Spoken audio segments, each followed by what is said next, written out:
So hello guys.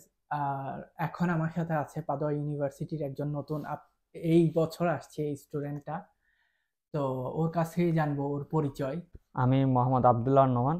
উম, আমি পাদোয়া ইউনিভার্সিটিতে এই বছর এনরোল করছি। আমি ইলেকট্রনিক ইঞ্জিনিয়ারিং ডিপার্টমেন্টে এনরোল হয়েছি। তোমার একাডেমিক প্রোফাইলটা কি ছিল ব্যাচেলর ডিগ্রিতে? তোমার সিজিপিএ আমার সিজিপিএ ছিল 3.71। থ্রি ঠিক পয়েন্ট আছে, আমি seven one electric and electronics engineering থেকে ওকে গ্রাজুয়েশন কমপ্লিট করছি, ওকে। আইইউবিআইটি থেকে, উত্তরা। তো এই হচ্ছে আপনার পরিচয়। জি তো আমি আপনার কাছ থেকে একদম শুরু থেকে জানতে চাইবো, ইন শর্ট আপনি আপনার জার্নিটা বলতেন যে কিভাবে আপনি অ্যাপ্লাই করছেন এবং ভিসা অবধি স্টেপগুলো জি হলো। জি আমি গত বছর 2023 সালের প্রথম দিক থেকেই, যখন আমার গ্রাজুয়েশন শেষ হয়, তারপরে থেকে আমি বাইরে যাওয়ার একটা প্ল্যানিং করতেছিলাম। হঠাৎ ইউটিউবে ভিডিও দেখি যে বিভিন্ন দেশে, তার মধ্যে ইটালির একটা বিষয় থাকে। পরে আমি ভাইয়ার ভিডিও দেখতেছিলাম। তাছাড়াও আমার একটা বড় ভাইয়া আছে, যে শাম সাজিদ ভাইয়া, উনি আমাকে যথেষ্ট পরিমাণ হেল্প করছে। তখন থেকেই আমি ঘাটাঘাটি করি। অক্টোবর মাসে আমি সর্বপ্রথম আমার নিজের ব্যাংক অ্যাকাউন্ট করি, কারণ আমার স্টেটমেন্ট দেখাইতে হবে। তো স্টেটমেন্ট মিনিমাম 6 মাসে দেখাইতে হয়, এই জন্য প্রথম থেকেই আমি সর্বপ্রথম অক্টোবরের 15 তারিখ আমার সাথে আমার একটা ফ্রেন্ডও ছিল, তো একসাথে আমরা ব্যাংকের অ্যাকাউন্ট করি। আমি ব্যাংকটা দেখাই হলো নভেম্বরের প্রথম দিন থেকে, মানে অক্টোবরে খুলি নভেম্বরের প্রথম উইক থেকে। কারণ ভিসা রিজেকশনের একটা ভাইয়া ভিডিও দেখতাম যে ভিসা রিজেকশনের একটা কারণ থাকে, ফিনান্সিয়াল স্টেটমেন্ট। তো সেজন্য আসলে মূলত আমি প্রথম থেকেই একটা প্রিপারেশন নিয়েছি, যাতে আমার যাই হোক না কেন এই একটা রিজেকশন যাতে না আসে। তো অনেকে ভাবে যে না, অনেক অ্যাকাউন্ট দেখাইতে হয়, বিষয়টা তেমন থাকে না। আপনার আমার মনে হয় যে যতটুকু আপনার ব্যালেন্স দেখাচ্ছেন, তার সোর্স অফ ফান্ডটা যাতে ক্লিয়ার থাকে। যদি সোর্স অফ ফান্ড ক্লিয়ার না থাকে, তাহলে একটা প্রবলেম হতে পারে। এই ধারণাগুলো বিভিন্ন ইউটিউবের ভিডিও থেকে শুরু করে বড় ভাইদের সাথে কথা বলতে বলতে আমি এই জিনিসগুলা এক্সপ্লোর করলাম। আগে তো থেকে ক্লিয়ার হয়ে গেছিল। আগে থেকে ক্লিয়ার হয়েছি, জুলাই মাস থেকে ভিডিও দেখা শুরু করছি। হচ্ছে তুমি যে বললা যে হচ্ছে তুমি নভেম্বর থেকে তোমার ব্যাংকের এটা রেডি করতেছিলা, দ্যাট মিন্স তুমি ইউনিভার্সিটিতে আবেদনের পূর্ব থেকেই প্রস্তুতি নিয়ে রাখছো জি জি যে আমার ফাইনান্সিয়াল ব্যাপারে হয়তো প্রবলেম হইতে পারে, বা এই ইস্যুটা যেন নাই হয়, সেজন্য আগে তুমি এটাতেই ফোকাস আগে করছো। ব্লক করছি, হ্যাঁ, ওই জিনিসটাই আমি ব্লক করে আগে গেছি। থেকে এটাই তুমি ফিক্স করে রাখছো হ্যাঁ যে আমি আগে ব্যাংক স্টেটমেন্ট রেডি করি, এরপরে বাকি প্রসেসটা আমার হবেই। হ্যাঁ, তো আমি অ্যাপ্লিকেশন পোর্টালে লগ ইন করি। আচ্ছা। লগ ইন করার পরে আপনার কি কি লাগে আগে হ্যাঁ। আমি একটা নোটস করলাম, আবার হুম, ভাইয়া থেকেও একটা লিস্ট নিলাম। ওই অনুযায়ী আমার পেপারসগুলো রেডি করে ফেললাম। তার মধ্যে হ্যাঁ, একটা ভাইয়া মিস করছি, অক্টোবর মাসেই কিন্তু আমি পেপার সার্টিফিকেট সব অ্যাটাস্টেশন করে ফেলছি, ইভেন আচ্ছা ফরেন মিনিস্ট্রি থেকে শুরু করে। আচ্ছা আচ্ছা। আমার সব রেডি, ওকে। জাস্ট আমি অ্যাপ্লিকেশনে বসবো। হুম জানি অ্যাপ্লিকেশন নভেম্বর থেকে শুরু হবে। হুম। তো আমি নভেম্বরের 9 তারিখ 10 তারিখের মধ্যে আমি অ্যাপ্লিকেশন সাবমিট করে দিই পাদোয়া ইউনিভার্সিটি। আসলে বিষয় হচ্ছে, যত আগে আপনি অ্যাপ্লিকেশন করবেন, তত আগে অফার লেটার পাওয়ার হওয়ার চান্সটা থাকবে। সম্ভাবনা। কারণ যদি ওদের একটা কোঠা থাকে, কোঠা শেষ হয়ে গেলে তো হুম, অবশ্যই না ভাই পাব। তখন সবাইকে ওয়েটিং এ রাখবে বা যাচাই বাছাই করে হ্যাঁ, তারপরে। বিষয়টা হচ্ছে ঠিক হুম, সেভাবে। আর তার মধ্যে পাদিয়া ইউনিভার্সিটিও একই রকম ভাই, একই অনেক রকম। দ্রুত বন্ধ করে হ্যাঁ, দেয়। দ্রুত বন্ধ করে দেয়, হ্যাঁ, বছরে 4-5টা কল করে। আচ্ছা তো আমি ফার্স্ট কলে অ্যাপ্লাই করি, ওইটা আচ্ছা তো ইনশাল্লাহ আমার সবার আগে অফার লেটার আসে। আচ্ছা বাট এই ইলেকট্রনিক্সটা আমার আসতেছিল না, তো আমি আচ্ছা একটা ভয় পেয়ে গেছি যে আসলেই আসবে কিনা। আচ্ছা। পরবর্তীতে একটা রিটেন এক্সামের, আমার একটা রিটেন হুম এক্সাম হুম নেয়। হুম তো রিটেন এক্সামে মেইল আসে। পরে আমি আর আমার ফ্রেন্ড বললাম, হুম রিটেন এক্সামটা অংশগ্রহণ করলাম। তবে রিটেন এক্সাম নিয়ে একটু আর এস অপু ভাইয়া আমাকে একটু হুম হেল্প করছিল। তার মধ্যে পরীক্ষা দিলাম। হুম হঠাৎ করে একদিন মেইল পেলাম যে আমার অফার লেটার আসছে। তখন আমার সেকেন্ড স্টেপ, সিমিয়া করতে হবে, হুম তারপরে ইন্স্যুরেন্স নিতে হবে, বাসা ভাড়া হুম, নিতে হবে, সবগুলো প্রসেস কিভাবে করতে মানে হবে। করতে হবে। তার মধ্যে আপনাকে নক দিয়েছিলাম হাউজিং হ্যাঁ হ্যাঁ। থেকে কিভাবে বাসা ভাড়া নিব, ভাই এটা কি কি প্রসেস। তখন হুম। আপনার ভিডিও দেখে আমি বুঝতে পারলাম যে আসলে হাউজিং এনিহার থেকে কিভাবে বাসা ভাড়াটা নিতে হবে। আমি ওইভাবে খুঁজতে থাকলাম। তুমি বাসাটা পরে কই থেকে নিছো? বাসাটা নিছি পরে, এই বাসাটা না, না না, যেটা তুমি বুকিং করছিলা। এটা হাউজিং এনিওয়ার ডট কম থেকে নিছিলাম। ওকে। আমি যেদিন অফার লেটার পাই, সেদিন থেকে আমি হাউজিং খুঁজতে থাকি। হুম, এটা অনেক বুদ্ধিমানের কাজ, কজ পরবর্তীতে বাসা পাওয়া খুঁজে যায় না, অনেক একেবারে পাওয়াই যায় না, বললে পাওয়া যাবে না। ইভেন ঠিক ওইটা আছে। 65,000 টাকা দিয়ে নিছিলাম, এক তার মানে বছরের অনেকটা কন্ট্রাক্ট টাকা তোমাকে ইনভেস্ট করতে হয়েছে। করতে হয়েছে। তো আমি যদি এখন তোমার অ্যাপ্লিকেশন প্রসেসটা মানে ইন শর্টে করে বলি, তুমি কিন্তু আগেই হচ্ছে ব্যাংক স্টেটমেন্ট রেডি করে রাখতেছিলা, রেডি যেহেতু তুমি করতেছিলাম। ভাবতেছিলা এখানে প্রবলেম হইতে পারে, দ্যাটস ওয়াই তুমি আগে এটা সলিউশন করছো, রাইট?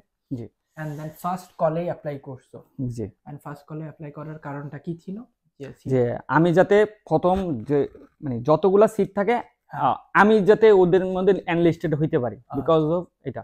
যদি আমি পরে যাই, অলরেডি ওরা সিলেক্ট করে ফেলছে, তারপরে দেখা গেছে আর 10টা সিট থাকলে হয়তো না হোক, একটা রিস্ক থাকে, আমি রিস্কটা নিতে চাই নাই। মানে তুমি as soon as possible first call শুরু হইছে, অ্যাপ্লাই করছো এন্ড দেন অ্যাডমিশন পাইছো। জি। এন্ড তুমি দুইটা ইউনিভার্সিটি থেকে অ্যাডমিশন পাইছিলা, রাইট? আমি হ্যাঁ 3টাতে অ্যাপ্লাই করছি, 2টাতেই পেয়ে গেছি। প্রথমেই আপনার প্রি এনরোলমেন্ট করে ফেলছি। আচ্ছা, মানে অনেক ফার্স্ট তুমি প্রি এনরোলমেন্ট করছো। অনেক ফাস্ট করছি। সো এটা বুদ্ধিমানের কাজ ছিল, কারণ as soon as possible তুমি যদি প্রি এনরোল করো, তোমার প্রি এনরোলটা অ্যাপ্রুভ হলে তুমি ভিসার জন্য অ্যাপ্লাই করতে পারবা দ্রুত। তো তোমার হাতে একটা টাইম থাকবে দ্রুত ভিসা প্রসেস করার। মানে যখনই আমি অফার লেটার পাই, সাথে সাথে আমি 204 ইউরো দিয়ে দিই, 3 দিনের মধ্যে আমার প্রি এনরোলমেন্টের প্রসেস চলে আসে। হ্যাঁ, পরে প্রি এনরোলমেন্ট লেটলি দেয়। হ্যাঁ, প্রি এনরোলমেন্ট, কারণ আমি পেমেন্ট বললাম না, অফার লেটার সাথে সাথে আমি পেমেন্ট করে দিই। আচ্ছা, একদিনও লেট করি না, যে আমি লেট করলে কি হবে আমি জানি যে লিস্টেতে দূরে সরে যাব। তো এই জন্য আমি সাথে সাথে আমি প্রি এনরোলমেন্টের জন্য অনলাইনে আবেদন করি। তখনও শুরু হয় না, প্রি এনরোলমেন্ট শুরু হয় না, যখনই যেদিন শুরু হয়েছে 2 দিনের মধ্যে আমি প্রি এনরোলমেন্ট সাবমিট করে দিছি। তো ফার্স্ট স্টেপ ছিল, মানে তোমার ফার্স্ট স্টেপ ছিল ব্যাংকটা রেডি করা, যেটাতে তোমার একটু লেটনেস ছিল, তো এটাতে ফোকাস করছো। দেন ইউনিভার্সিটির admission and application, then admission, then pre enrollment, জি, এন্ড দেন তুমি ভিসার জন্য অ্যাপ্লাই করছো। জি ভিসা। ওকে, আর ইন ডিটেল কিভাবে হচ্ছে অ্যাপ্লাই করতে হয় এগুলো তো ইউটিউবে অ্যাভেলেবল আছে। তো ওই ব্যাপারে আর গেলাম না, যেগুলোতে মানুষের অনেক কোয়েশ্চেন থাকে, সাচ এস ব্যাংক স্টেটমেন্ট। তো তুমি আনুমানিক কত টাকা ব্যাংক স্টেটমেন্ট শো করছো? ভাইয়া আমি আমার অ্যাকাউন্টে 11.5 লাখ টাকার মতো করছি, মানে 11,29,000 টাকা শো করছি তোমার পার্সোনাল? আমার পার্সোনাল অ্যাকাউন্টে। আর আমার বাবার অ্যাকাউন্টে করছি আপনার প্রায় 18 লাখ। হ্যাঁ, তো তোমার আব্বুর সব মিলা 29। স্পন্সর কি তোমার আব্বু ছিল? হ্যাঁ, স্পন্সর। তো তোমার আঙ্কেলের অ্যাকাউন্টে ছিল 18 লক্ষ টাকার মতো আনুমানিক, আর তোমার অ্যাকাউন্টে ছিল 11 লক্ষ টাকা আমি ধরলাম। সো অ্যারাউন্ড তুমি 29 লক্ষ টাকা টোটাল দেখাইছো। জি, ঠিক আছে। জি। সো এখানে ব্যাংক স্টেটমেন্টটা নিয়ে আরো অনেকের অনেক কোয়েরি থাকে যে কত মাসের ব্যাংক স্টেটমেন্ট দেখাইতে হয়। মিনিমাম 6, বাট আমি 8 মাসে দেখাইছি। তো তুমি আরো বেশি দেখাইছো যেন ট্রানজাকশন বেশি থাকে। ট্রানজাকশন বেশি থাকে, যেহেতু বাংলাদেশে একটা ট্র্যাজেডি ঘটে গেছিল জুলাই। আমি জুলাই 2 তারিখ সাবমিট করছি ভাই। আমি অ্যাপয়েন্টমেন্ট পাই নাই, জাস্ট ভিএফএস টাইমে জমে গিয়ে সাবমিট করছো। অ্যাপয়েন্টমেন্টই পাই না ভাই। ভিএফএস আমি অ্যাপয়েন্টমেন্ট পাচ্ছি না, তখন আমি কি করব? তো একজন বলল যে তুমি ইনস্ট্যান্ট গিয়ে যাও দাঁড়ায়। Sorry, better luck. ওই যে ভাইয়াটা আমাকে বলছিল, ওই ভাইয়া নিজেও ভিসা পায় নাই, উনি ইলেকট্রনিক্সের ছিল, খুবই বাজে একটা। তোমার লাক ভালো ছিল। হ্যাঁ, পরে আমি 2 তারিখে বসে আসছিলাম, বিএফএসে গিয়ে বসে আছি, একটা 20 বাজে, তখন আমাকে কল করে তুমি আসো। পরে আমি ছবি দেই, তো ছবিটা দেখে বলতেছে আমার ছবি বর্ডার ছিল, এখন এই মুহূর্তে কেটে আমি বর্ডারটা কেটে ফেলাইয়ে দিব। আমি বলছি একটা কেচি হলে আমি কাটে ফেলবো। নাই, আপনি প্রিমিয়াম সার্ভিস না হলে আমি আজকে জমা দিতে পারবেন। ওকে, লেটস ফাইন। প্রিমিয়াম সার্ভিস কত? 4,000 সামথিং। আমি সাথে সাথে পেমেন্ট করে দিলাম, আমার ফাইলটা জমা হোক। তার মধ্যে আমি জমা দিলাম, এর মধ্যে তো দেশে একটা সেই তুখুর একটা জিনিস, যেদিন 18 জুলাই আমার জন্মদিন ছিল, ওই দিনটাই দেখলাম যে একেবারে পুরোপুরি বাংলাদেশে একটা অবস্থা, একেবারে সবকিছু ভিএফএস থেকে সবকিছু বন্ধ। তবে যারা 17-18 তারিখ জমা হয়েছে, 15, 17, 18, তাদের প্রচুর পরিমাণে ভিসা হয়েছে, আবার রিজেক্ট হয়েছে ওই দিনগুলাই সবার আগে দেখে। জুলাই এই ফাইলগুলাই বেশি দেখে ওরা, জানি না বেয়াজোর ডেটটা কেন ওদের ভিড়টাই থাকে বেশি। হ্যাঁ, তাই না? তবে আমি আগে একটু জমা দিছি। ওকে, তোমার কি কোনো ইন্টারভিউ হয়েছিল এমবাসিতে নাকি? না, কোনো ইন্টারভিউ হয় নাই, জাস্ট ওরা অ্যাসেসমেন্ট করছে এন্ড দেন ভিসা দিয়ে দিয়েছে। আর বিকজ অফ কভার লেটার, এক, দ্বিতীয়ত ফিনান্সিয়াল স্টেটমেন্ট, আমার বাবা গভর্নমেন্ট জব করে, ওই থেকে স্টেটমেন্ট নিছি। 3 নাম্বার থাকতেছে আমার যে ব্যাংকের টাকাগুলো আসছে সম্পূর্ণ আমার বাবার অ্যাকাউন্ট থেকে পাঠাইছি, অন্য আদার্স কোনো ফান্ড থেকে না। যেহেতু আমার স্পন্সর বাবা থেকেই টোটালি প্রতি মাসে মাসে 1-2 লাখ টাকা করে ঢুকাইতাম আমার ব্যাংকে, আর যা টাকা আসতো আমার বাবার অ্যাকাউন্টে আসতো। দ্যাট মিন্স তুমি আগে থেকে জিনিসটা প্রি প্ল্যান করে রাখছিলা যে আমি ব্যাংক স্টেটমেন্টটা এইভাবে ট্রানজাকশন করব এবং এইভাবে শো করব। ইয়েস, এবং প্রতি মাসের যে খরচটা আমার বাবা আমাকে দিয়ে দিত, আমি বাজারের খরচটা করতাম আমার ব্যাংকের কার্ড দিয়ে, বিকজ অফ ট্রানজাকশন। এমন হয়েছে যে ব্যাংক আজকে টাকা লাগবে না, আমি 500 টাকা গিয়ে বুথের থেকে তুলে নিয়ে আসি, তো অলরেডি একটা ট্রানজাকশন ঢুকে গেছে। হ্যাঁ, বুঝতে পারছি। দ্যাট মিন্স ট্রানজাকশন জিনিসটা অনেক ইম্পর্টেন্ট, এন্ড সঠিক ওয়েতে ট্রানজাকশন করতে হবে টাকার লেনদেনটা, হ্যাঁ যেন তুমি একটা সলিড প্রুফ রিজন করতে পারো, তাই আরেকটা না? বিষয়ে একটা হুম, বিষয় আছে, হুম। আমি টাকা দেখাচ্ছি 20 লাখ টাকা বা ট্রানজাকশন হচ্ছে 50 লাখ টাকা, ইটস এ ভেরি ডেঞ্জারাস একটা ইস্যু, তাই না? আবার আমার টাকা আছে 30 লাখ টাকা, আমি টাকা খরচ করতেছি, খরচ মানে দেখাচ্ছি বেশি না, 10-15 হাজার টাকাও প্রতি মাসে খরচ, এটা খুবই এটা বিলিভ আনবিলিভেবল করার মতো না। না, এই জিনিসটা করা যাবে না। জিনিসটা হচ্ছে এরকম যে দেখে যেন মনে হয় যে লেজিট, যে আমি 15 লক্ষ টাকা ডিপোজিট করতেছি, হয়তো আমি 10 লক্ষ টাকা আমার অ্যাকাউন্টে রয়ে গেল, বাট হুম আমি টাকা খরচও করতেছি, হুম এরকম না যে পুরো টাকায় ফালায় রাখতেছি এইভাবে, জি এরকম না। তোমাকে ট্রানজাকশনটা মানে প্রপার ওয়েতে করতে হবে, তাই তো?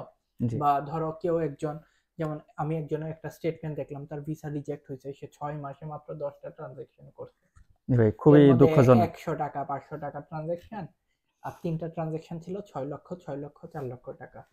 তো এটা এমনিতেই বোঝা যায় ভাই, বোঝা যায় যে সে ভিসার জন্য জমা করছে। তো তোমার কি মনে হয় এরকম ক্যান্ডিডেট হলে কি ভিসা পাওয়া? ইম্পসিবল ভাইয়া, এটাকে একটু লেজিট নিজে বানায় নিতে হবে। হ্যাঁ, আরেকটা ইম্পর্টেন্ট বিষয় সেটা হচ্ছে আইএলস। তো অনেকের ধারণা যে বিদেশে পড়তে আসলে আইএলস এর প্রয়োজন হয় না, এমওআই এনাফ। কিন্তু অনেকে কিন্তু অনেক ইউনিভার্সিটি থেকে আসে যেখানে হচ্ছে ইংলিশে পড়াশোনা করানো হয় না, হুম। কিন্তু সার্টিফিকেট দেয় এমওআই, সে ইংলিশে কথাও বলতে পারে না। তো এই ক্ষেত্রে কি সে যদি বিদেশে পড়তে আসতে চায়, তার কি আইএলস এর প্রয়োজন আছে কিনা? আইএলটিএস এর প্রয়োজন আছে, আমি বলবো কেন না, কারণ হুম, ক্লাসে আপনি যদি লেকচার না বোঝেন তাহলে তো হ্যাঁ, একটু বড় আপনার জন্য ইম্প্যাক্ট। এমনিতেও তো আমাদের যারা বাঙালি আছে হুম, তাদের ইংলিশ শুনলে ইউএসএ যারা বা আমেরিকা বা অন্যান্য আদার্স কান্ট্রিরা হুম, তারাও হুম, বোঝে না। তার মধ্যে আপনি ইটালিয়ান, ইটালিতে এমনি ইটালিয়ান চলে, তারা হুম, ক্লাসে একমাত্র ইংলিশ বলবে, হ্যাঁ, তাদের ল্যাঙ্গুয়েজ বুঝতেই আপনার কষ্ট হয়ে যাবে। হ্যাঁ, যদিও এমওআই দিয়ে আসা যায়, আমি মনে করি আইএলটিএসটা দেওয়া ভালো, কারণ হুম, ওই যে রিস্ক একটা বিষয়। হুম, আর আমার ক্ষেত্রটা ভাই টোটালি ভিন্ন। আমি যখন আইএলটিএস এর পরীক্ষা দিব তার মধ্যে আমার একটা রিটেন এক্সাম হয় বলি, ওই দিনে আমি ওকে, স্যারের সাথে কথা বলি আমার কি আইএলটিএস দেওয়া লাগবে কিনা। অফার লেটারের পরে উনি বলছে তোমার আইএলটিএস দেওয়ার প্রয়োজন নাই, কারণ উনি আমার সাথে টোটালি ইংলিশে কনভারসেশন করছে। ওকে, ওকে। ইন টু এটা এন্ড ইউনিভার্সিটি অফ পাদুয়ার টিচার ছিল? হ্যাঁ, ইউনিভার্সিটি অফ প্রাদোর কোঅর্ডিনেটর স্যার ছিল। ওকে। যেদিন অফার লেটার দেয় হুম, তারপরে একবার মিটিং আসছিল, মিটিং এ হুম, কথা বলছিলাম যে আমি কি আইএলটিএসটা দিয়ে দিব, হুম, তাহলে আমি আইএলটিএসটা দিয়ে দিব, কারণ আইএলটিএস প্রিপারেশন নেওয়া ছিল, কারণ আমি আইএলটিএস এর কোচিংও ভর্তি হয়েছিলাম। হুম। তো ওইভাবে থেকে আসলে আমার আইএলটিএসটা দেওয়া হয় নাই। আমি এখন বর্তমানে পাদোয়াতে, ঠিক ওকে, আছে, সো সেটা হলো বিষয়। তুমি এমওআই দিয়ে আসছো, এমআই আর দেওয়া তোমার কথা হচ্ছে আইএলটিএস দেওয়াটা ভালো, ভালো। বেটার। যদি সুযোগ থাকে দিয়ে আসাই ভালো আমার মতে। এখন বিষয় হচ্ছে আপনার ইউনিভার্সিটি একটা সার্টিফিকেট দিয়ে দিল, তার হুম, মানে এমন না যে আপনি ইংলিশে ভালো, হ্যাঁ, একটা বিষয়। হ্যাঁ, আর এমআই নিয়ে আসতে পারেন, এটা কোনো সমস্যা না ভাই, যেটা সত্য হুম, কথা ভাই। হুম, তো এমআই দিয়ে আসা যায়, অনেকে আসে, তা আমি এটা খারাপ দিক বলবো না, হুম, অবশ্যই আছে হুম। একটা ভালো দিক। তারপরও একটা রিস্ক কেন না নেবেন, নেওয়াই বেটার। কারণ এতগুলা টাকা একটা বিষয় কারণ আছে। এই বছরও আমার সবগুলো অ্যাপ্লিকেন্ট যারা ভিসা পাইছে সবার আইএলটিএস ছিল, শুধু একটা স্টুডেন্ট এমওআই দিয়ে ভিসা পাইছে, যার রিজেক্ট হয়েছিল প্রথমে, পরবর্তীতে আবার ফিক্স ভাই আপ করছে। রিজেক্ট হলে তো অ্যাপ্লাই করা যায়, রিঅ্যাপ্লাই করা যায়। হ্যাঁ, রিঅ্যাপ্লাই করা যায়, কিন্তু অবস্থা বোঝে ব্যবস্থা। এটা কেমন ভাইয়া, মানে তেমন যেমন যেমন ধরো আমার অ্যাপ্লিকেন্টের যখন রিজেক্ট হয়েছিল তখন তার হাতে সময় ছিল, সে ইনস্ট্যান্ট কিন্তু রিঅ্যাপ্লাই করছে, উইথিন 3-4 ডেজ এর ভেতর ডকুমেন্ট রেডি করে আমরা রিসাবমিট করে দিছি। পোর্টালে কিন্তু রিজেকশন আসছে, তারপরেও রিসাবমিট করছি, ভিসা হইছে উইথিন। পোর্টালে রেড কিন্তু, হ্যাঁ, হ্যাঁ পোর্টালে রেড, রিজেক্টেড, ডিনাইড, স্টিল আমরা রিঅ্যাপ্লাই করছি, এন্ড একদিনই হচ্ছে তার ভিসা আসছে। বাট জরুরি না যে সবার ক্ষেত্রেই সেম হবে, সবার প্রোফাইল লাক সেম হয় না। জি অনেকে রিঅ্যাপ্লাই করেও রিজেক্ট খাইছে, অনেকে রিঅ্যাপ্লাই করেও ভিসা পাইছে। জি। বাট আমি হাইলি রিকমেন্ড করবো যে যেহেতু এত দূর একটা লং জার্নি করে আসছেন, টোটালি 7-8 এক মাস, বছর, এক বছর। 1 বছরের একটা জার্নিতে আঁকার সময় সব ইনভেস্ট করছেন, রিজেক্ট খাইছেন বলেই যে সব শেষ তা না। রিঅ্যাপ্লাই করার ট্রাই করেন, যদি করা যায়, আর করাতে যদি ভিসা হয়ে যায় লাখ। তো 99% এসে 1% এর জন্য আটকায় থাকা তো আর বোকামি হবে। ভিসাটা ডিপেন্ড করে ভিসা অফিসারের উপর। হুম, এখন প্রথমবার হয়তো রিজেক্ট হয়েছে, যে ভিসা অফিসার দিছে হ্যাঁ, হয়তো আপনার কোনো কারণে পড়ছে, আপনি সেকেন্ড বার সাবমিটের পরে হয়তো তার কাছে না পড়ে অন্য অন্য কারো কারো কাছে পড়তে পারে। অনেক ফ্যাক্টর এইবার থাকতে পারে। আমি এই বিষয়টা রেশিওটা দেখলাম, যারা ভিসা রিজেক্ট হয়েছে অনেকে, আমি ভাবছিলাম আমার ফ্রেন্ডও করবে, হুম, বাট সামহাউ আমার মানে ওর সাথে কন্ট্যাক্ট করতে পারতেছি না। হুম। আই এম সরি, কারণ ওর যদি করতে হয় তো ওর আসতো, কারণ ওর হয়তো প্রত্যেকটা হয়ে যেতে পারতো ভাই। প্রত্যেকটা কাগজ ভাই ভ্যালিড, তাই না? ইভেন কারণ আমরা হাউজিং থেকে শুরু করে আমরা সবই কিছু রিসার্চ করে নেওয়া। হুম, ওকে ভাই, তোমার আরো একটা জিনিস আমি জানতে চাই, কারণ যেহেতু তোমার অ্যাপ্লিকেশন ফুল জার্নিটা জানলাম যে তুমি কিভাবে অ্যাপ্লাই করছো, এন্ড দেন ব্যাংক স্টেটমেন্ট কত টাকা দেখাইছো। তো যদি এক লাইনে বলো যে তোমার ইউনিভার্সিটিতে আবেদন থেকে শুরু করে যে তুমি যেদিন ভিসাটা হাতে পাইছো, টোটাল কতটুকু সময় লাগছে, কয় মাস? আহ, আমি ভিসা পাইছি অক্টোবরের শেষ তারিখ, মানে 29 তারিখ। ওকে, আর শুরু করছি, জার্নি তো শুরু করবো বললাম যে নভেম্বর। অক্টোবরের থেকে অক্টোবর, আহ, 1 ইয়ার। আর আহ, রিসার্চ করা, মানে ওয়েবসাইট থেকে, প্রত্যেকটা ওয়েবসাইট সম্পর্কে আমার আগে ধারণা ছিল, বিকজ আমি রিসার্চ করতেছিলাম। হুম। আমার গ্রাজুয়েশন কমপ্লিট হওয়ার পরপরই, মানে কনভোকেশন হওয়ার পরপরই আমি সবকিছু তো তুমি ছেড়ে টার্গেট নিয়ে নিছিলে আগে থেকে? আমি বাইরে যাবই। তো অনেকে যে বলে ভাই ভিসা রেশিও খারাপ, ইতালি ভিসাই দেয় না, মানে কিছু কিছু লোকের কথা হচ্ছে এরকম যে ইতালির স্টাডি ভিসাই হয় না, ভিসা রেশিও 0%, ইতালিতে স্টুডেন্ট যায় না। তো এই ব্যাপারে কি বলবা, যে ভিসা কি আসলেই দেয় না, বা না তোমরা ভাই, কিভাবে আসলা যদি ভিসা ভাই না? আপনি একটা সত্য কথা, আমি যদি এক্সাম্পলটা হ্যাঁ, নিই, যে আপনি বাজারে গেলে চাল কোনটা ভালো হ্যাঁ, অবশ্যই সেটা যাচাই করে দিবেন, এমনিতে দিবেন না, রাইট? এক্স্যাক্টলি। এক্স্যাক্টলি হ্যাঁ, সেম জিনিসটাই আমরা যখন স্টুডেন্ট, তখন হুম, আমরা যখন অ্যাপ্লাই করি, সামহাও আমাকে অনেকে নক দিছে, ভাই মিথ্যা হ্যাঁ, বলবো হ্যাঁ, না। হ্যাঁ, 3 পয়েন্টের নিচে যারা নক দিচ্ছে, হুম, সাপোজ হুম, আমি নিজেও তার ফাইলটা নিয়ে ইন্টারেস্টেড না, হ্যাঁ, এখন তো রেজাল্ট স্বাভাবিক হয়। হ্যাঁ, তো যারা মূলত একটু রেজাল্ট ভালো তাদেরকেই তারা প্রায়োরিটি দিবে, এটা এটাই স্বাভাবিক। স্বাভাবিক, সব দেশেই হবে এটা। স্বাভাবিক, অস্বাভাবিক কিছু না। আমরা একই বাসায় 5 জন থাকি, এই আচ্ছা, 5 জনই এই বছর ভিসা পেয়েছি। হ্যাঁ, এই 2 জন আসছে গত 3 দিন আগে, 3 দিনে হয় না ভাই, আপনি হ্যাঁ, সম্ভবত হ্যাঁ, ওদের হ্যাঁ, সাথে হ্যাঁ, কথা হ্যাঁ, বলছেন, কথা বললাম। তো 3 দিনে হয়নি। আর আমরা আর 3 জন একই বিমানে আমরা 6 জন আসছি, ভিসা দেয় না। ভুল, হয়তো কোনো কারণে, হয়তো আপনার ভাগ্য ছিল না, হুম, দ্বিতীয়ত আপনার হয়তো কোনো লেকনেস ছিল। লেকনেস ছিল। এমন না, অনেকেরই লেকনেস ছাড়াও ভিসা রিজেক্ট হয়, হয়েছে, এটা হলো এটাই ভাগ্যের বিষয়। স্বাভাবিক ভাই, অনেকের ভাগ্য, ভাগ্য অনেক বড় একটা ফ্যাক্ট ভিসার ক্ষেত্রে। সব ঠিক থাকার পরেও যদি ভাগ্য ফেভার না করে হয় না। বাট বাংলাদেশেও তো যখন এইচএসসি দিয়ে এত এত স্টুডেন্ট পরীক্ষা দেয় ভার্সিটিতে, সবাই কি চান্স পায়? না না, তার মানে কি সেটার বিষয় সবাই চেষ্টা করে না? বা আপনি চেষ্টা করবেন না? বেটার হচ্ছে ট্রাই করা, নিজে সর্বোচ্চটা দেয়া, বাকিটা অবশ্যই ভাই লাকের উপর। ডিপেন্ড করবে। হ্যাঁ। তো এই হচ্ছে আপনার একটা জার্নি, যে আপনি হচ্ছে এত ভালো সিজিপি আপনার অবশ্যই ভালো ছিল। এই কারণে হচ্ছে এমআই দিয়ে আপনি অ্যাপ্লাই করছেন বলে আপনার একটা প্লাস পয়েন্ট ছিল, কারণ আপনার সিজিপিএ ভালো। কারো যদি সিজিপিএ কম থাকে, দেন তার আই থিংক আইএলটিএস দিয়ে তার রিকভার করা উচিত। হ্যাঁ, যে একদিক দিয়ে যেহেতু কম, আরেক দিক দিয়ে হচ্ছে অ্যাড করে তার প্রোফাইলটা একটু বেটার করে অ্যাপ্লাই করলো, এন্ড দেন 7 থেকে 10 মাস বা 1 বছরের একটা একটা জার্নি যুদ্ধ। করে যদি ভিসাটা হয়ে যায়, দেন সবকিছু লাইক একটা ফ্রুটফুল রেজাল্ট পাবে, একটা ভালো ফল, ইতালি আসতে পারা। এন্ড আপনার কি মনে হয়, একদম ভিডিও লাস্টে যদি আপনি বলেন যে হচ্ছে যারা ইতালি আসতে চাচ্ছে না, সামনের বছর আসবে, তাদের হা বানাতে একটা বলে দিবেন যে ভাই তোমাদের কি ইতালিতে আসা উচিত না উচিত না? তো আমি আপনার মনে করি অভিজ্ঞতা। যে যদি যুদ্ধ করার চিন্তা ভাবনা থাকে তাহলে চলে আসেন, আমি মনে করি। হ্যাঁ, হ্যাঁ, হ্যাঁ, এটা হলো এক কথার বিষয়। হ্যাঁ, আর দ্বিতীয়ত, টাকা লাগে না ভাই, 5 লাখ টাকা আপনি নিজে থাকতে হবে, হ্যাঁ, 2 লাখ টাকার মতো খরচ হবে এভারেজ, হ্যাঁ, আর 3 লাখ টাকা ভাই আপনি নিয়ে আসতে হবে, হ্যাঁ, আদারওয়াইজ তো এই জায়গায় প্রথম দিকে এসে আপনি সার্ভাইভ করতে পারবেন না। করবেন না। তো এই ছিল ভাই ভিডিও, যে একজনের অভিজ্ঞতা, সে ইউনিভার্সিটি অফ পাদুয়াতে এই বছর আসছে, অনেক গুরুত্বপূর্ণ বিষয়, সে নিজে একা চেষ্টা করে আসছে, উইদাউট কোনো এজেন্সি, কারো হেল্প ছাড়া। তো এটা অনেক বড় একটা বিষয়, সবার পক্ষে ভাই এটা সম্ভব হয় না। আমি ভিডিওর শেষে জেনুইনলি আরেকটা ভাই, শর্ট দিই, আমি কিন্তু এজেন্সির কাছে গেছিলাম, হ্যাঁ, 10,000, আমি 10,000 দিলাম, আমার 2টা ফ্রেন্ড হ্যাঁ, 20 40,000, টোটাল 50,000 টাকা দিয়ে আসছিলাম, হ্যাঁ, কিন্তু 3 দিন পরে টাকা রিটার্ন আনছিলাম। আচ্ছা। যদি আপনি বলেন যে নিজে অ্যাপ্লাই করা ঠিক হবে না এজেন্সি, অবশ্যই নিজে অ্যাপ্লাই করবেন ভাই, নিজের চালটা নিজে বাছাই করেন, আরেকজনের চাল কিনতে পাঠায়েন, আপনি বুঝতে পারবেন যে ব্যবধান এজেন্সি যা করবে আপনি নিজেও তো তাই করতে পারবেন, তার চেয়ে ভালো হবে। তাতে বেটার হবে। এজেন্সি বাংলাদেশে বসে তো এমন কোনো মন্ত্র বলবে না যে আপনার অ্যাডমিশন হয়ে যাবে। এমন হইতে পারে বাসা ভাড়া নিছি বলে ওরা একটা ফেক বাসা দিয়ে আপনাকে এজেন্সি এটা করতে পারে, এটা আর তাদের আপনার কাজ, বাসা এরকম ভাড়া তাই। আপনি নিজের হাতে নিবেন, অনলাইন আছে ভাইয়া, হুম, ইন্টারনেট আছে, ভিডিওটা সব অবশ্যই আছে। ইন্টারনেটে দেখতেছেন, তার মানে আপনি ইন্টারনেট ইউজার, আর হ্যাঁ, কিছু বলার রাখেন না। বাকিটাও সে নিজে অনলাইনে ঘাটাঘাটি করে জানতে পারবে। তো এই ছিল ভাইয়ের হচ্ছে ওভারঅল প্রোফাইল, উনি নিজে ট্রাই করে ইতালি আসতে পারছে। তো উনি আসতে পারলে যে কেউ আসতে পারবে ভাই। জি ভাই, জাস্ট দরকার হচ্ছে চেষ্টা করা, ধৈর্য নিয়ে একটা বড় জার্নি থাকে, জি। এটা কমপ্লিট করা। তো আশা করি ভিডিওটা কাজে আসবে।